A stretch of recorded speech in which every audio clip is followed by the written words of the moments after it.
Bonjour à toutes et à tous, on se retrouve aujourd'hui pour parler d'un film qui n'est pas tout récent puisqu'il est sorti en 2012 et qui est édité en France depuis 2015. Ce film c'est American Mary des sœurs Jen et Sylvia Soska. Donc en France il est édité par Elephant Film qui m'a gentiment envoyé le Blu-ray en fait pour que je puisse revoir le film et vous faire une critique sur ma chaîne. C'est pas une vidéo sponsorisée sinon ça serait indiqué dans la description et ça s'afficherait en haut de la vidéo. Non, je suis pas sponsorisée. Ils éditent pas mal de titres d'horreur assez gore, assez extrêmes. C'est chez eux que vous allez pouvoir trouver Serbian Film ou The Bunny Game par exemple. Donc, si vous êtes amateur d'horreur un peu trash, je vous conseille d'aller faire un tour sur leur catalogue. Je pense que vous trouverez sûrement votre bonheur. American Mary, c'est l'histoire de Mary Mason qui est étudiante en médecine, qui a du mal à joindre les deux bouts financièrement parlant, elle galère.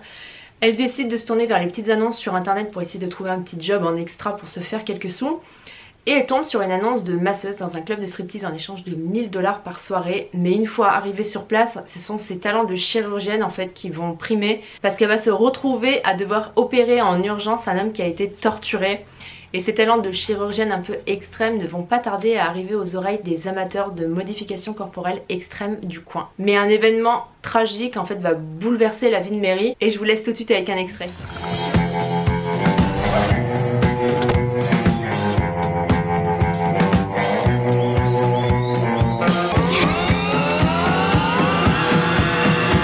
American Mary, c'est un film réalisé donc par deux femmes, des jumelles, Jen et Sylvia Soska, qui se font appeler également les Twisted Twins, qui aiment énormément l'horreur, le gore, le trash, le sang, les tripes, etc.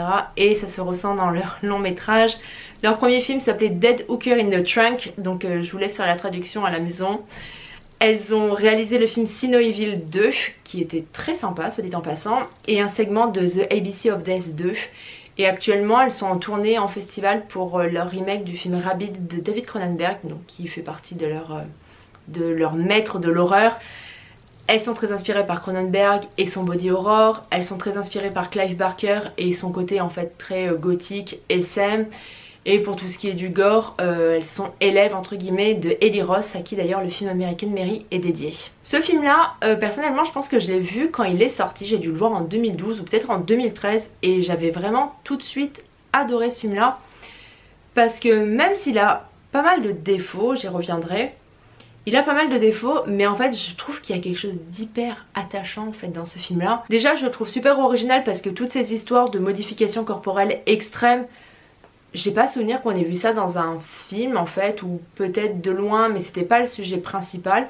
Je trouve que c'est un sujet original, qui est bien traité, qui est traité avec voilà, beaucoup d'amour, j'ai envie de dire. La réalisation est très bonne. La réalisation, franchement, il n'y a rien à dire dessus. Il y a de très bonnes idées, il y a de très bons plans, il y a de très beaux éclairages. Pour tout ce qui est des effets spéciaux, ce sont que des effets en fait du make-up fait en plateau. Hein. C'est pas du tout d'effets spéciaux, il n'y en a absolument pas.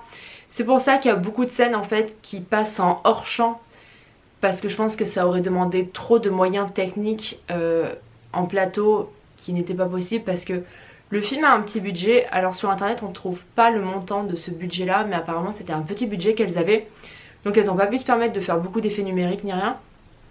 Donc voilà, il y a beaucoup de scènes qui passent en hors champ. Après je trouve pas ça gênant parce que ce qu'on voit à l'écran, je trouve qu'il est suffisant, on en voit suffisamment à l'écran pour pas en avoir plus, sinon ça aurait été vraiment trop du gore pour du gore et pour moi ça n'a pas toujours grand intérêt. Le casting est très bon avec en tête Catherine Isabelle, que vous avez sûrement vu dans la série de films Ginger Snaps et peut-être dans la série Hannibal également, qui est spécialisée de l'horreur de toute façon cette nana, qui est d'une beauté incroyable et qui tient son rôle à merveille, et de toute façon le rôle avait été écrit pour elle, sur mesure pour elle, donc heureusement pour les Soska qu'elle a accepté le rôle.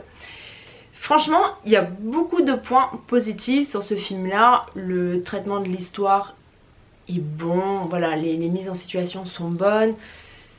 Après voilà, il y a des défauts, je vous le cache pas, mais je les trouve pas gênants en fait dans ce film là.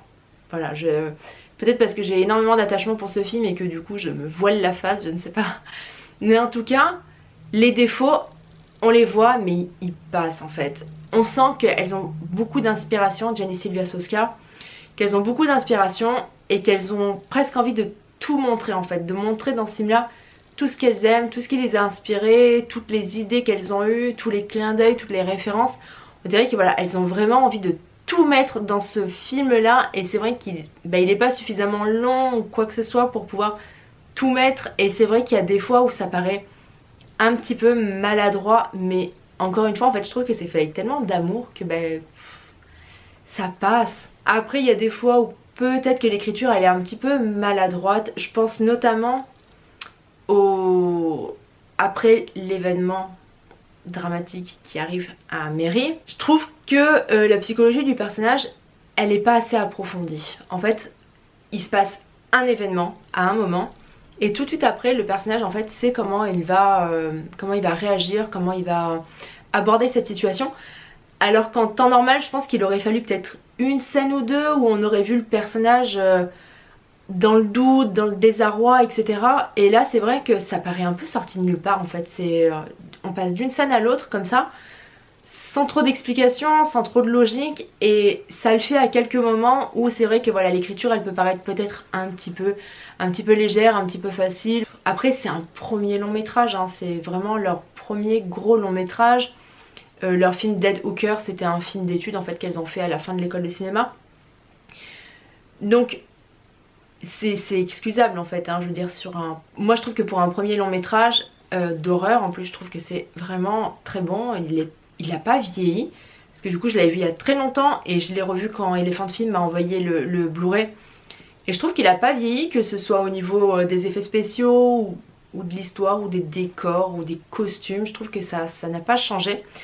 Donc voilà, pour moi les défauts en fait ils sont largement excusables en fait sur ce film là. C'est voilà, après c'est ce genre de film où on a trop envie d'en dire en fait. Voilà, là c'est pareil, elles ont trop de messages à faire passer. Elles font passer un message sur le rêve américain, parce que vous savez elles sont canadiennes et donc le film s'appelle American Mary. Donc voilà, c'est un peu le rêve américain d'une nana qui arrive, qui est originaire des pays de l'Est, qui arrive aux États-Unis, qui a de grands espoirs pour sa carrière et qui se retrouve dans une situation trop délicate pour pouvoir atteindre ses rêves. Ça parle de la condition de la femme par rapport aux postes haut placés qui sont souvent tenus par des hommes. Ça parle de la différence entre ceux qui sont des freaks et ceux qui sont normaux entre guillemets. Voilà, que les apparences sont trompeuses, que le freak c'est pas forcément plus méchant que le normal. Ça aborde beaucoup de sujets, donc peut-être que voilà, c'est ce qui fait que il y a des fois où ça paraît un peu brouillon. Sincèrement, si vous n'avez pas encore vu ce film, je vous le recommande chaudement. Je suis sûre que vous allez vous régaler, que vous allez passer un très bon moment.